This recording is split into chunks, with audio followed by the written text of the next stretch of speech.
بسم الله الرحمن الرحيم. هل أتى على الإنسان حين من الدهر لم يكن شيئا مذكورا إنا خلقنا الإنسان من نطفة أمشاج نبتليه فجعلناه سميعا بصيرا إنا هديناه السبيل إما شاكرا وإما كفورا إنا أعتدنا للكافرين سلاسلا وأغلالا وسعيرا إن الأبرار يشربون من كأس كان مزاجها كافورا عينا يشرب بها عباد الله يفجرونها تفجيرا يوفون بالنذر ويخافون يوما كان شره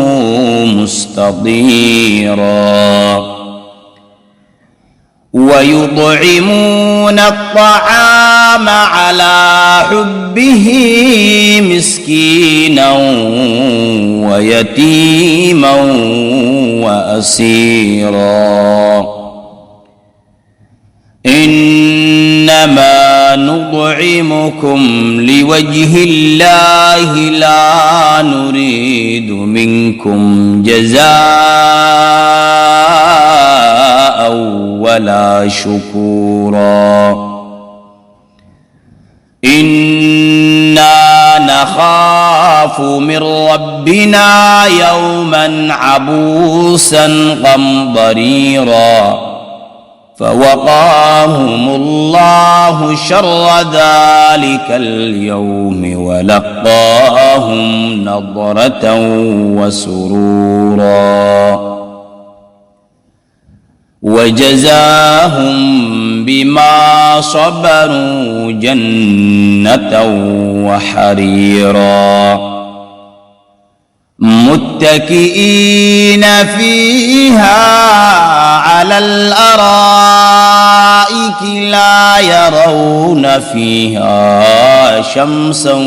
ولا زمهريرا ودانية عليهم ظلالها وذللت قطوفها تذليلا ويطاف عليهم بآنية من فضة وأكواب كانت قوارير من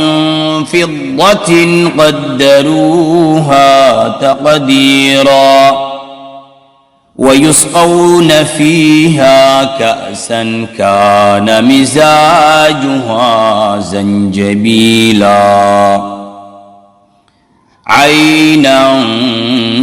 فيها تسمى سلسبيلا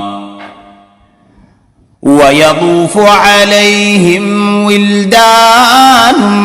مخلدون إذا رأيتهم حسبتهم لؤلؤا منثورا وإذا رأيت ثم رأيت نعيما وملكا كبيرا عاليهم ثياب سندس خضر واستبرق وحلوا أساور من فضة وسقاهم وسقاهم ربهم شرابا طهورا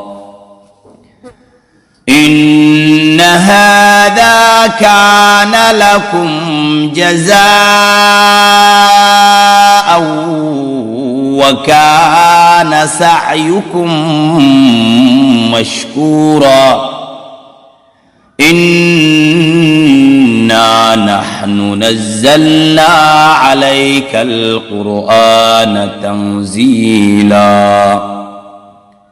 فاصبر لحكم ربك ولا تطع منهم آثما أو كفورا